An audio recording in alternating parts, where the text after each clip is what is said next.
What's going on, everybody? We are the Bar Down Beauties podcast. I'm Jesse Pierce, writer for NHL.com, Wild.com, proud Zephyr alum. Let's go, Zephs. That is coming up. Woo woo! Go Matamidi, take down the War Road Warriors. She's Kirsten Krull, in-arena host for your Minnesota Wild as well. We're releasing podcast episodes each and every week. Last week we had Lou Nanne. Next week we've got Minnesota Wild goaltender Philip Gustafson joining us. But right now, another legend in the building. I can't compete. He can't compete. It's Judd Zulgad of Score North, Purple Daily, all things, and Judd's Hockey Show, one of my favorite shows that I get to contribute on. What's going on, buddy? Not too much, but this Hockey Expo, I was telling Kirsten before we started, is really cool. I've seen it. I've never come down here. I had no idea that there was so much stuff. I'm fearful I will leave with a very light wallet now. I've already started buying stuff. Do not look at that Jonas Brodin bobblehead over there because I already called dibs. She did. I've got mine. Oh, good. Okay, so then he's I've not got mine. competition. So All it's still yours. mine. Perfect. All yours. Perfect. But it's very nice. Right? It is very nice. I mean, yeah, bobblehead extraordinaire over here. The Herb Brooks Foundation has a bobblehead I have my eye on.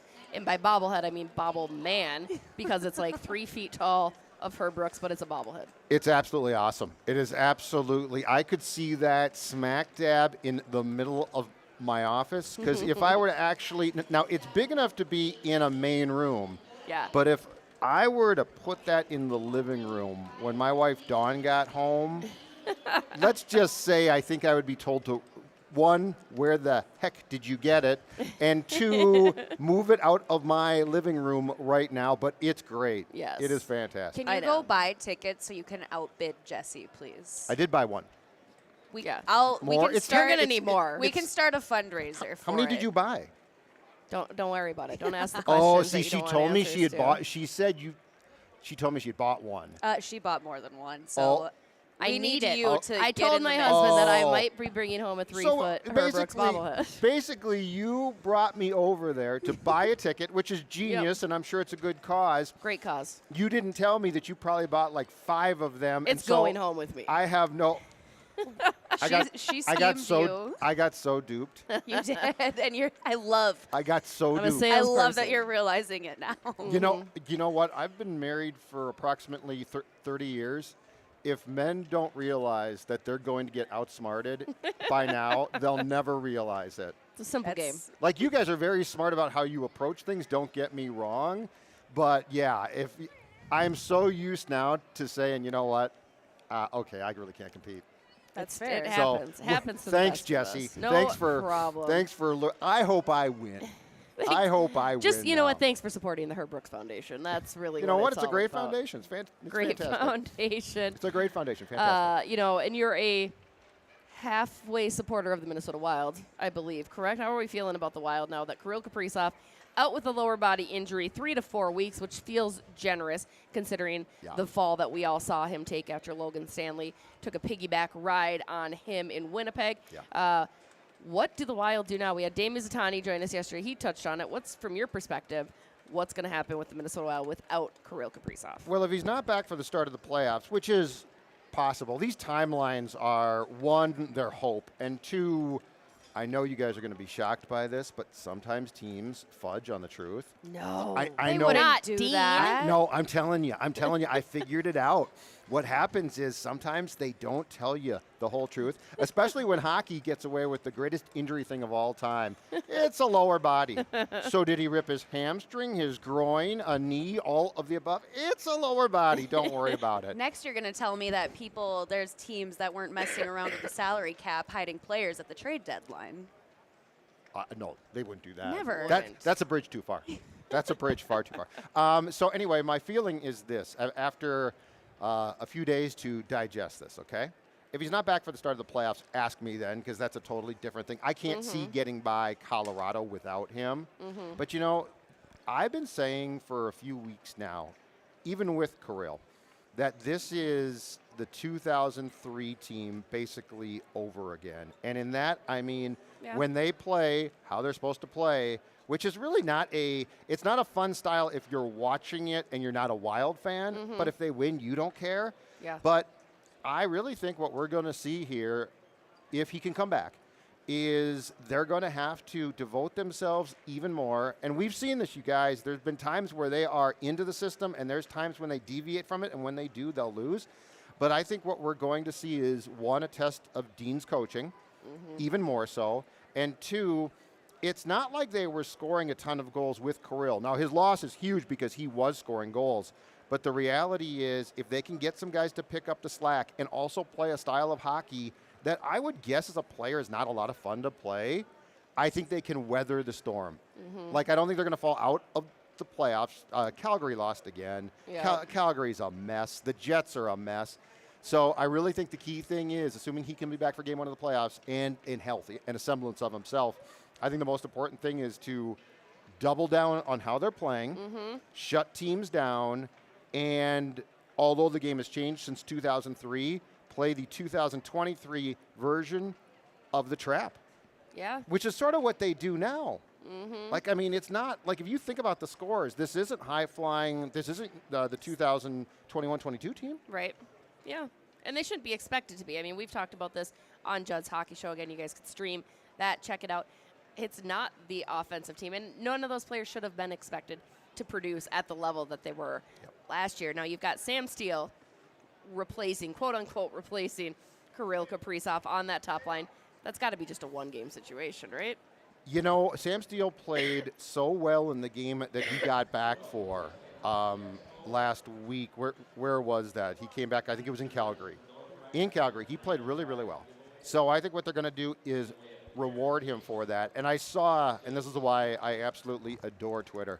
Twitter blew up yesterday. And Jessie Pierce, again, being as smart as she is, her running to the Twitter to get the line combinations out and then saying, "You line heathens, you want this," while feeding the beast is just genius. That's what I do. But, you know, I think what this is, I saw people saying, okay, Sammy Walker has been recalled. How can he not be the wing on that first line? I like the kid, and I thought with Boldy, pre-Johansson, that he should have been here playing with Boldy.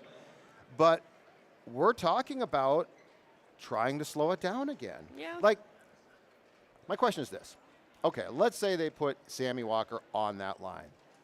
You really think Sammy's going to come in and replace Kirill? No one's going to replace him. Nobody else. So basically what they're trying to do is find a fit, and I guarantee you they have sat Zuccarello down, and if they haven't, I will, and said, "You're going to have to shoot the puck, buddy." Like, this thing of you thinking you're Gretzky at times and trying to set guys up left and right, you can shoot. Like, he's a good player who can score goals. Yeah, We know yeah. that. This is not well, he can't do that. But the Boldy thing didn't upset me at all because they're looking to double down on how they're playing, and they don't have a Kaprizov. You can't just say, I mean, he's a top 5 player probably in the entire league. So this notion of, well, Sammy Walker should be there. Really? You know, it's fine. If Sammy Walker plays well, I could see an argument to definitely graduate him up the line chart. Yeah. Which you will run to again on Twitter. Always. And torture the fan base that sits at home and waits for your line combinations. But People have created the monster that I am. You know this. That's what they've done. I wonder about that to a certain degree. Like, I think you like to paint it like that, which is very, very smart. But I think the whole thing right now really is to double down on how they are playing because they know that whoever they plug into the Kirill spot ain't going to just start scoring goals at the ridiculous rate Kirill did. Just kind of seems like an interesting move after having Sam Steele sit for a month to just throw him back in on that top line spot. It is. It's a very Dean move. Dean is, I watched Dean play, and Dean was a hard-working Washington Capital, Hartford Whaler. Did you know he was a Dallas Star in their first year in Dallas? Traded from San Jose. I found this because, sadly, yesterday was 30 years since Norm Green announced the North Stars were going to leave. And yes, I'm old and I'm hung up on it still. It's like your first crush, but it's very Dean-like. And I think what Dean does is he sits guys, and then he rewards them when he sees fit. And Boldy did again last week against Calgary, 1-game sample size. Played his ass off. And you know the problem, and I've said this all year long with that first line center. Have you noticed, and I think Hartman has now not done it this time, but have you noticed, like a guy like Sam Steele gets between Zuccarello and Kaprizov, and they clearly say, okay, dude, do your job defensively, you got to be responsible, and then get out of the way. And all of a sudden, about 6 games into that whole thing, if a guy like Sam Steele's playing well, he comes in the zone, he dipsy-doodles, he tries a backhand pass, it gets picked off, and Kirill's like, you didn't need to do that. And Dean's like, what are you doing? And that's why you sit. The Wild plays, in my opinion, and this probably starts with Bill Guerin and the salary cap folks and the advanced metrics people. I think the Wild uses centers like the Oakland A's did in the Moneyball days of first baseman. Is Bill Guerin not Billy Bean of the hockey world? Well, I think he is, but his people, he's clearly got people who we don't, or who I don't talk to. Look, I think Bill Guerin's a very smart guy. And I think that Bill Guerin loves doing the things he does at times? I don't know. But I think that he definitely listens to people, and I think he knows. He has basically told us on Judd's hockey show since day one, would you guys stop talking about center so much? You're overdoing it. And I don't necessarily agree with him, but I'm telling you, I think that it's a Moneyball approach. The A's were the first team to say, first baseman, we can find him. The Wild has basically said, Zuccarello and Kaprizov are so special together, and Matz basically tries to play the center role offensively, that as long as the center is responsible defensively, he's going to score some goals because he can clean up the crap. So it's a very interesting thing.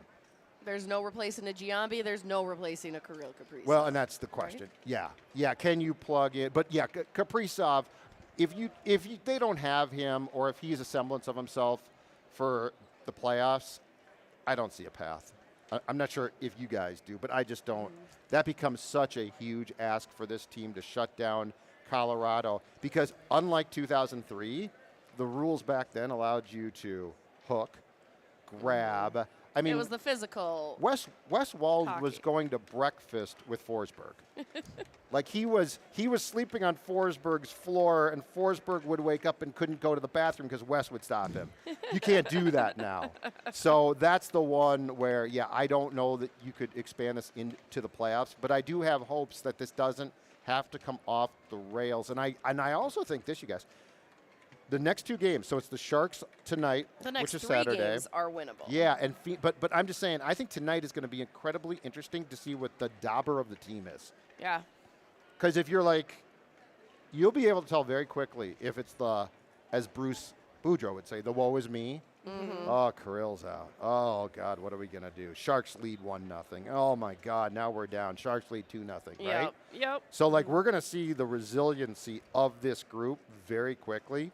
But, I think you can win, next 2 to 3 games. Yeah. And, all season long, too, we talked about how the Wild really need to step up that secondary scoring. More people, not named Kirill Kaprizov, or even Joel Eriksson for that matter, for a good chunk of this season, need to step up and score. So now they're being forced in that position where you got to find other people. So who do you think is going to really step up? Well, the guy that I really want to see step up is Matt Boldy. Yes. I also think that we in the media have been too easy on him. I need more from him. As I told Jesse on Judd's hockey show on Wednesday, I think it's Coyle and Greenway PTSD.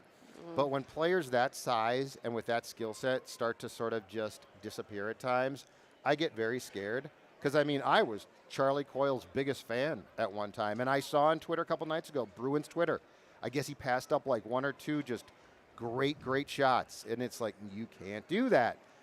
Jordan Greenway.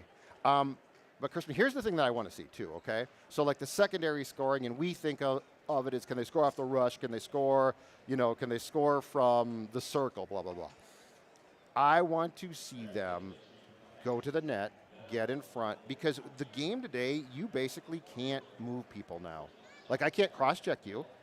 I can't slash you. I guess I can physically try, but, that's a long way away from the day when now Edina coach and former diminutive North Star defenseman Kurt Giles would move guys in front of the net because he was small by getting his knee in the back of their knee and collapsing them. Very dangerous. Brilliant. But anyway, I want to see Matt Boldy go to the net and stay there. Here's what I really want to see.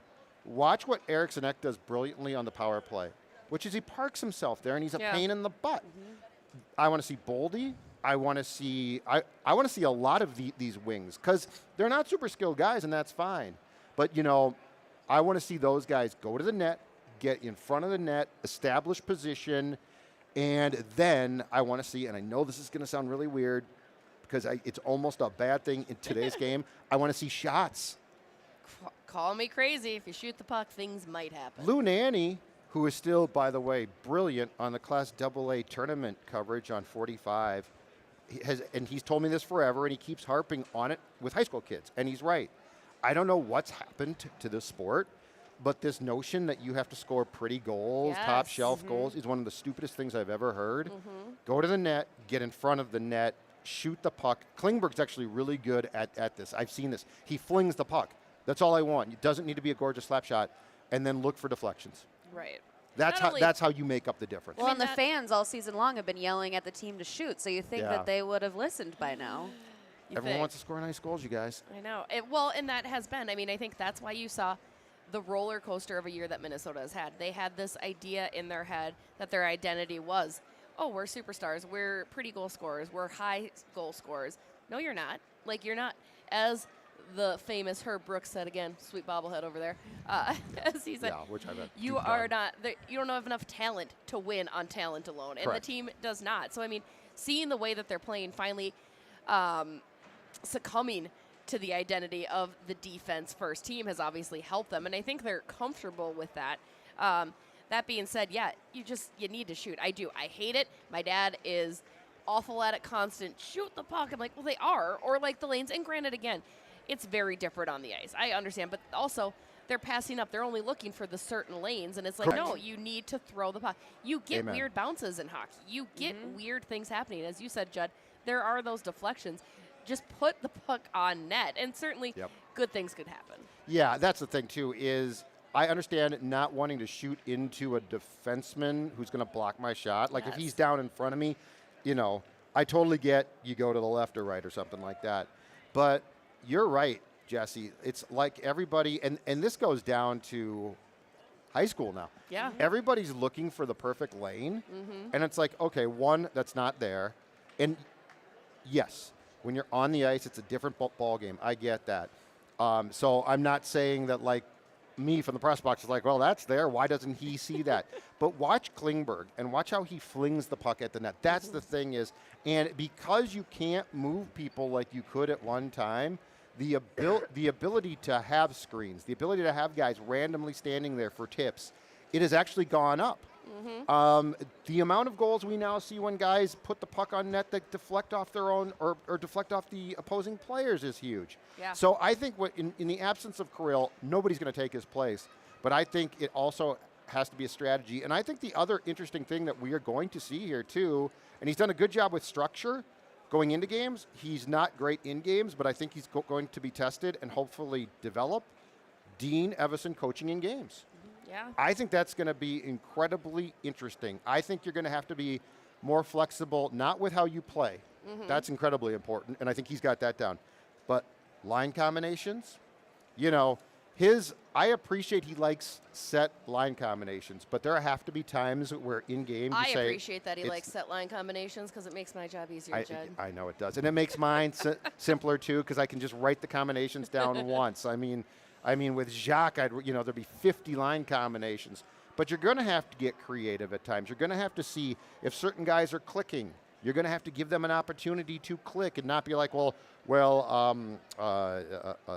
Boldy plays with this guy, and that's how it is. Well, no, right. Perhaps.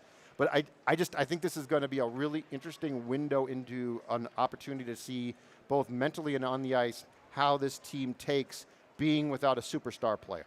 Right. Again, we are the Bar Down Beauties podcast talking all things hockey. I'm Jesse Pierce, writer for NHL.com, MinnesotaWild.com. Anybody that wants to hire me, I will say probably yes, because don't forget Judd's hockey show. And Judd's hockey show. I'm hurt. And talking Vikings this year, that was an experience. She's Kirsten Kroll, in arena host, and joining us obviously is Judd Zulgad. Got to talk goaltending, Judd. People are thrilled that I have been eating my words that Philip Gustafsson is, in fact, not a bona fide backup, is, in fact, a starting goaltender in the NHL. Yep. One of the best goaltenders in the league this year, no questions asked. Now, The reason people are thrilled about this is because I'm a little harsh on goalies.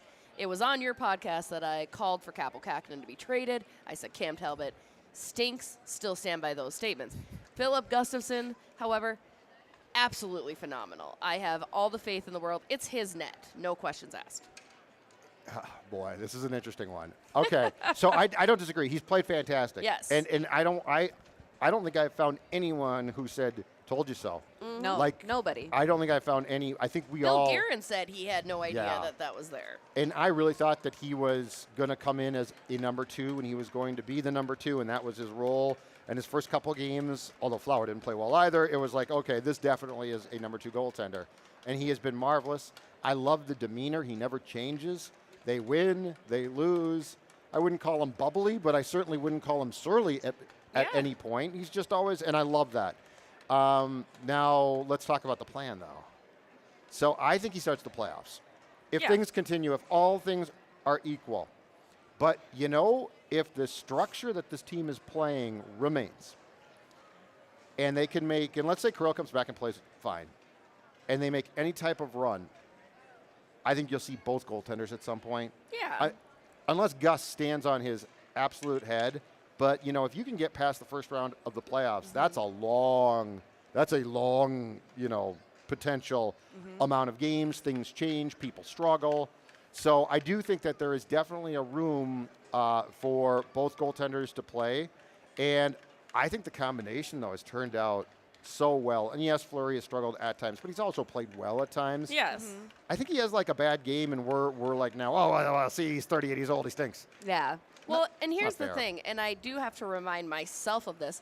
There's nothing wrong with having a very solid tandem. It is absolutely a great problem to have. You don't have to have just the one goaltender, but I think that right now your one goaltender is Philip Gustafsson until Marc-Andre Fleury has come in and played fine. I mean, he's still Marc-Andre Fleury, and you have to respect that. But also, I don't think Marc-Andre Fleury really cares that Philip Gustafsson has taken the lion's share. He wants to win games just like everybody else, and I think that's what is so fantastic about Fleury. He's not sitting in the back. Of course he wants to play. Right. Every hockey player wants to play every game, and Fleury is no exception. But he's so supportive, I think, of Gus, and right now Gus is giving them the better chance to win. Yeah, and Gus has been great. I agree. You're That's on the bus, thing. Judd. Hey, I am shocked. I'm absolutely. It's one of the biggest surprises that I've seen in the Wild's history, as far as I didn't expect much, and he's been great. But Devin Dubnykas. I also, when he got here, and I know he's a friend of the show, so I'll stop there. But the thing about this is, and I think why it works, is with Talbot there was definitely some bitterness about the whole thing. Yes. Why'd you go get him? And then in Talbot's defense, I will say throwing him in Game 6 in St. Louis was rather unfair. But Gus and Fleury seem to work fine together, and I think Gustafsson appreciates the fact that this is, as I've described him, hockey royalty. Yeah. So I think it works really well because I don't sense any push and pull with those two. No. I don't sense that I should be playing or I should be playing. And again, you do have to give credit, and this is what I like. Gustafsson or Fleury, it feels like with the system the Wild's currently playing, are asked to make, let's say, 5 really good saves a game. Yes. But they're not asked to make 15. They might make 30 saves, but most games it feels like the structure works, and so I think that's another really big part of why the goaltending and Gustafsson have also looked good, because you put him in an opportunity to be successful when you're not asking him to stand on his head for most games the entire night. Yeah, I would agree. Judd, final question for you before we let you go from Bar Down Beauty. What's up, Chris Long? Just saying hello. I don't think he heard us. There he is. Oh, Longer. Chris Long hanging out in Chris the Long. building. Legend over there. Judd, Minnesota Wild, currently in favorable positioning in the Central Division. I don't see that changing. They're playing their best hockey of the season at the right time. And obviously the West is a mess. You have your top, you have your bottom, everything in between. How do you think they do? Do they get out of the first round? Lou Nanne said that they will get out of the first round this year. No. Kaprizov, I can't do that. I mean, Kirill has a lower body that looks to be a groin or a hamstring or a knee. You don't just come back from that in 3. He'll try to come back. He's tough as nails. But, I mean, they're probably going to play Colorado without Kirill at 100%. You know, the thing about it is this. In 2003, when they got past the Avs, which was a superior team but an older team, and then they beat the Canucks, which was not a superior team, but was a heavy, big team, Jacques Lemaire, so the first round was Jacques Lemaire against a young Tony Granato, who of course just got fired as the Badgers coach. And Tony had no idea what he was doing, and Jacques was a master. Like, we don't give Jacques enough credit. Jacques played a huge role in that win, and then he played a big role. He got him to the conference finals, okay? And so you're asking me, after last year's series against the Blues, if I think that Dean can basically play a major role in getting by Jared Bednar, who just won a Stanley Cup, and that high-flying Avalanche team, and you're not telling me, is Kirill going to play? Is he going to be 50%? No, I can't. Do I like how they're built for the playoffs with Kirill? Yeah, I certainly don't hate it. And I think they're a better playoff team than they were last year, as stupid as that sounds. Yeah. But I can't get you past Colorado. Different opponent, probably. I could, maybe, justify it and walk off this platform with my head held high and proud of what I just said.